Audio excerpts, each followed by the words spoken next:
صلى الله تعالى عليه وعلى آله وأصحابه وبارك وسلم تسليما كثيرا أما بعد فأعوذ بالله من الشيطان الرجيم بسم الله الرحمن الرحيم لا يستوي منكم من أنفق من قبل الفتح وقاتل أولئك أعظم درجة من الذين أنفقوا من بعد وقاتلوا وكلا وعد الله الحسنى وقال النبي صلى الله عليه وسلم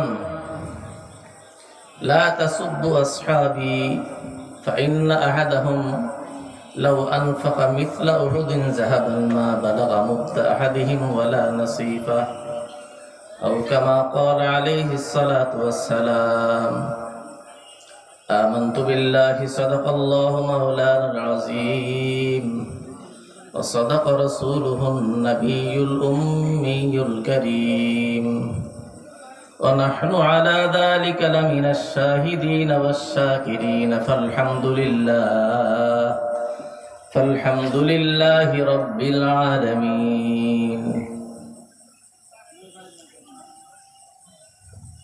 আজকের এই ঐতিহ্যবাহী এবং আজিমুশান ওয়াজ মাহফিলের প্রধান মেহমান শাইখে চরমোনাই জনাব হযরত মাওলানা আমিরুল মুজাহিদিন হযরত মাওলানা ফয়জুল করিম দামাত বারাকাতুহু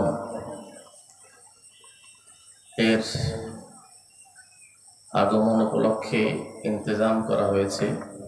এ অঞ্চলের সকল দিনদার দিন প্রিয় সকল আমার মোমেন ভাইয়েরা,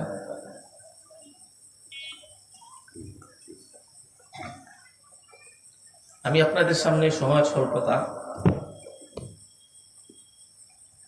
একটা ছোট্ট বিষয় বোঝানোর চেষ্টা করব। একটু চোখ কান খুলে বোঝার জন্য একটু নিয়ত করবেন।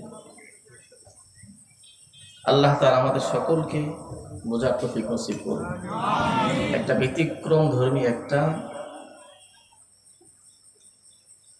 দ্বীনের মৌলিক বুঝ এবং দ্বীনের অবকাঠামো কোত্থেকে পেয়েছি এই প্রসঙ্গে একটা কথা আজ বলতে বাধ্য হচ্ছি।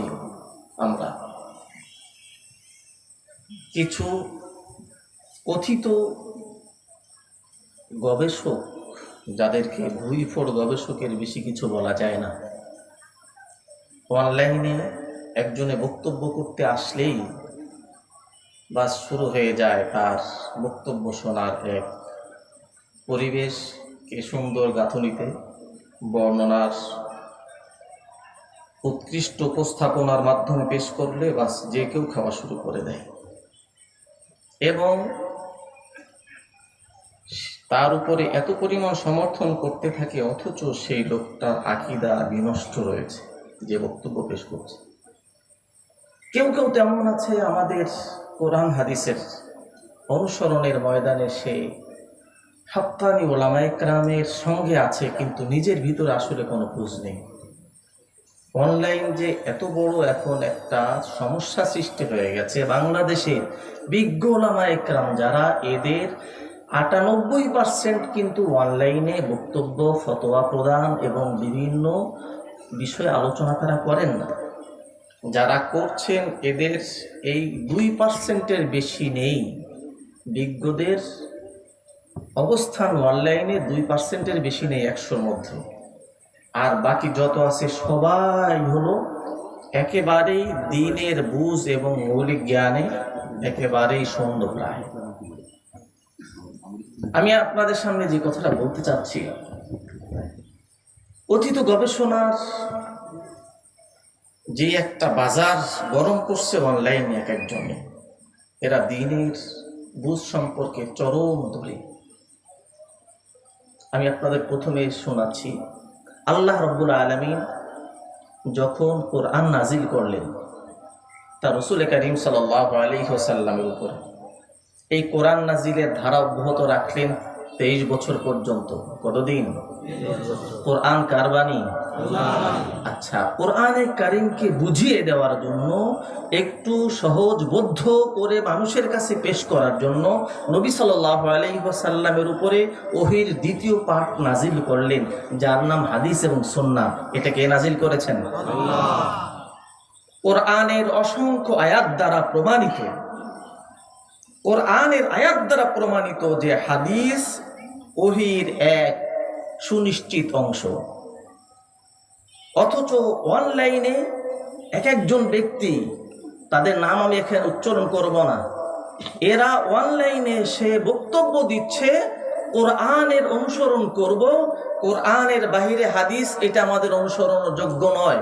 এই উক্তির কারণে এই কোরআনের বর্ণনা অনুসারে তারা চূড়ান্ত কাফের। আমি আপনাদের সামনে যদি হাদিস যে ওহীর দ্বিতীয় অংশ অনুসরণ চূড়ান্তভাবে করতে হবে, এই বর্ণনা যদি কোরআনের আয়াত পড়ে দেওয়া শুরু করি, তাও কমপক্ষে 1 ঘন্টার দরকার। কোরআন যদি হাদিস মানতে বলে, এরপরে যদি কেউ বলে আমি হাদিসকে মানি না, তাহলে কোরআন মানা হইল? আর কোরআন না মানলে মানুষের ঈমান থাকবে? এই পার্টিদের কয়েকটা লোক অনলাইনে বক্তব্য পেশ করছে, ওই বক্তব্যের উপরে সাদামাঠা অসংখ্য লোকেরা আবার বক্তব্য সুন্দর চমৎকার উপস্থাপনা পেশ করতেছে, বা সবাই বাহবা দিতেছে, সমর্থন পেশ করছে, বলছে নতুন আলোচনা শুনলাম, মন ভরে গেল। এমন আলোচনা কোনো আলেমের মুখে শুনিনি। এর আলোচনা সমর্থন করে মানুষকে হেদায়েত পাবে না পথভ্রষ্ট হবে? কাফের ইসলামের যদি বিশ্লেষণ করে, সেই বিশ্লেষণে মানুষ হেদায়েত পায় নাকি জাহান্নামের রাস্তায় চলে? যারা আহলে কোরআন নামে হাদিস অস্বীকারী ফিতনা হিসেবে অনলাইনে সরব রয়েছে, এদের 2-1 জনের নাম বলে দিচ্ছি। একজনের নাম অধ্যাপক মুজাম্মিল হক, আর একজন সজল রোশন।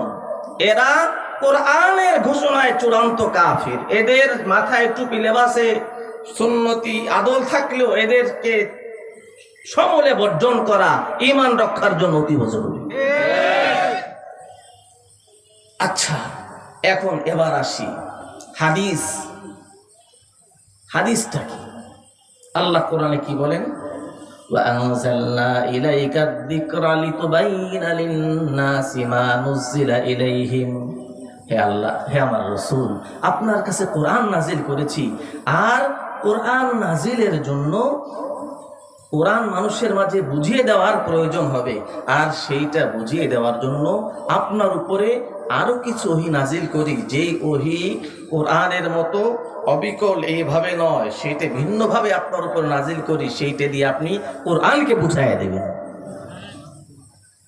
নবী সাল্লাল্লাহু আলাইহি ওয়াসাল্লাম যাহা কিছু বলেছেন, যা কিছু করেছেন, যা কিছু উম্মতের দেখার পরে সমর্থন পেশ করেছেন, জাগ্রত অবস্থায়, ঘুমন্ত অবস্থায়, সব ওহী। সব কি? এই জন্য আম্বিয়া আলাইহিস সালামদের ঘুমের মধ্যে যে স্বপ্ন দেখতেন, এই স্বপ্নের সময় যা কিছু আসতো সব ওহী ছিল। রাসূল করিম সাল্লাল্লাহু আলাইহি ওয়াসাল্লাম সহ পূর্বের সকল নবীদের একটা মুজিজা, আপনি আমি যখন ঘুমাই, চক্ষু ঘুমায়, অন্তর কিন্তু সাথে সাথে চোখের সাথেও ঘুমায়। ঘুমায় কিনা? অনেকে রাতে স্বপ্নে দেখি, ভুলে যাই না, সকালে যায় কিনা? আর ঘুমের ঘোরে যখন আমরা